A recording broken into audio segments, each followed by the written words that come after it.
Na realidade, nós fomos acompanhando toda esta alteração comportamental do consumidor desde o início da pandemia, quando acabamos por confinar em março, e que foi, no fundo, o início do estado de emergência, em que acabamos por perceber as oscilações e as mudanças, a adaptação, principalmente, que o consumidor foi fazendo durante aquele período de tempo em que esteve fechado em casa. E isso foi muito interessante desse ponto de vista, porque os primeiros setores de atividade a receberem reclamações foram os supermercados, porque nós tentamos, obviamente, em massa, correr aos portais online dos supermercados para podermos comprar e abastecer a nossa casa, porque estávamos, obviamente, a perceber que fisicamente é bastante mais complexo, e isso cria uma pressão enorme sobre os sites dos supermercados, que grande parte das vezes não foram capazes de dar resposta à procura, não é? Depois começou a surgir muita reclamação às empresas de entrega de alimentação ao domicílio, nomeadamente a Globo e a Uber Eats, que começaram a trazer ao mercado essa grande oportunidade, mas que também, a determinado momento, viram-se a par de muitas dificuldades para dar resposta a tanta procura, e que, de repente, impulsionou, e foi um aumento abrupto, né? Que nem eles próprios estariam à espera, nem teriam essa capacidade em termos de recursos humanos para dar resposta. E depois foi muito interessante, porque começou a surgir reclamações na área, por exemplo, da estética, cabeleireiro e beleza, porque, nomeadamente, as senhoras que têm necessidades de recorrer ao cabeleireiro e todas as necessidades de estética que tinham habitualmente, começaram a perceber que teriam que fazer em casa e começaram a ter que recorrer também às lojas online que vendem produtos de beleza, não é? Até porque esta dinâmica de reuniões online começou também a ter muito mais procura nessa fase, e nós temos que estar apresentáveis ou minimamente apresentáveis, continuando a nossa atividade profissional, não é? Foi muito curioso também, a dada altura, circunstâncias, por exemplo, como o setor de atividade da área do grande retalho em bricolagem e tudo aquilo que diz respeito à decoração do espaço interior da casa. Porquê? Porque também os consumidores começaram a sentir que iam estar muito mais tempo no celular e procuraram algum conforto, procuraram reformular alguns aspectos dentro da sua habitação. E foi isso que foi muito interessante ir percebendo ao longo do tempo, durante o estado de emergência. Após esse período, e quando começamos a desconfinar, foi muito interessante perceber que o consumidor adotou, no fundo, um comportamento mais digital, embora tenha sido quase que empurrado para tal numa fase inicial, mas depois percebeu as grandes vantagens que tinha.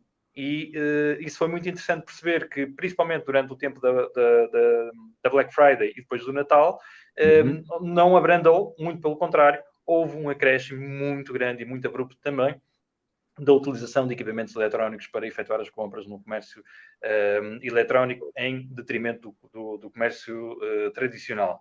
Isto, obviamente, que acarretou, mais uma vez, uma grande pressão sobre determinados setores, um deles foi a entrega de encomendas, que teve muita dificuldade para dar resposta também ao aumento muito abrupto que acabou por acontecer devido ao comércio eletrónico. E depois vimos, ao mesmo tempo também, por outro lado, as dificuldades que os consumidores foram apresentando do ponto de vista da sua literacia digital. Ou seja, as burlas, os esquemas de fraude, tudo aquilo que são circunstâncias que colocaram em perigo a segurança dos consumidores, começaram cada vez mais a serem frequentes e a levantar-se um problema um pouco mais estrutural na sociedade, que é essa dificuldade e a falta de aprendizagem ou a partilha de conhecimento que até então não era tão evidente. Isso leva-me a outra pergunta, que é: que cuidados é que os consumidores devem ter, como estavas agora a dar a deixa, nas compras online? Exatamente. Esses são, sem dúvida, hoje em dia, assuntos que nós estamos constantemente a tentar trazer à tona. Fizemos exatamente agora, há muito pouco tempo, na Black Friday, depois reforçamos no Natal uma iniciativa que foi o Não Sejas Pato, justamente para que os consumidores não caíssem que nem um patinho nas burlas e nos esquemas de fraude. E o que fizemos foi justamente pegar em algumas marcas que iriam ser as mais evidenciadas em determinados setores, desde o comércio eletrónico, desde as entregas de encomendas às formas de pagamento, para que, com a sua experiência também, pudessem ajudar-nos a partilhar conhecimento. E esse conhecimento é o quê? São justamente dicas, são estratégias, são boas práticas que os consumidores devem ter para que quando vão fazer as suas compras, obviamente, neste caso, no ambiente digital, possam ter alguns cuidados. E esses cuidados são cuidados simples, mas que na realidade, no final, traduzem-se num ganho muito grande, que é não só no facto de poderem muitas vezes ter uma compra mais consciente, comprarem também de uma forma mais segura, mas principalmente não correrem risco de ter uma perda financeira, que muitas vezes estamos a falar em circunstâncias muito, muito danosas mesmo. Estamos a falar em circunstâncias em que as pessoas ficaram sem qualquer tipo de valor nas suas contas bancárias, tiveram perdas emocionais, que depois acabam por criar também algum tipo de desconfiança no futuro para elas próprias e para outros consumidores, e coloca em causa também aquilo que hoje em dia nós consideramos como um potencial de economia digital. Não é? Então, para isso, é fundamental que os consumidores, primeiro, tenham como primeira análise a pesquisa. E a pesquisa é fundamental, porque é exatamente aquilo que eu referi no início, é aquilo que, por exemplo, o Portal da Queixa consegue proporcionar aos consumidores, é a capacidade de entregar informação vinda de outros consumidores, ou seja, vinda da experiência de outros. Então é muito importante que nós façamos pesquisas, porque se nós pesquisamos, podemos antecipar problemas, podemos tomar decisões bastante mais elaboradas naquilo que serão, à partida, as melhores decisões, e, obviamente, tentar fugir daquilo que são os esquemas que muitas das vezes acabam por ser aliciantes pelo preço, e nós, obviamente, que queremos sempre bons negócios, mas nem sempre eles parecem, aliás, são aquilo que parecem, não é? Então, isso é o ponto fundamental. Depois existem, obviamente, uma série de boas práticas, nomeadamente na utilização de mecanismos seguros de pagamento, como, por exemplo, utilizar o MBWay, que permite criar cartões de crédito limitados em termos de compra, em termos de preço. A utilização de cartões de crédito é completamente não aconselhada, justamente por isso.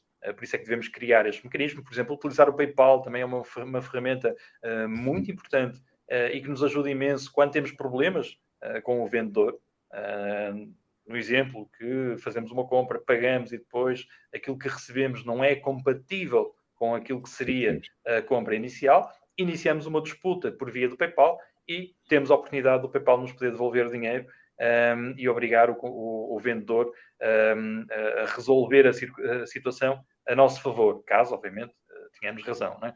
Mas isto são pequenas estratégias que, na realidade, se forem passadas esta experiência, este conhecimento entre consumidores, nós iremos todos, com certeza, contribuir para um ecossistema bastante mais seguro, não é? E bastante mais, do ponto de vista reputacional, mais interessante, para que todos possamos cada vez mais comprar online, porque sem dúvida que as vantagens são inúmeras.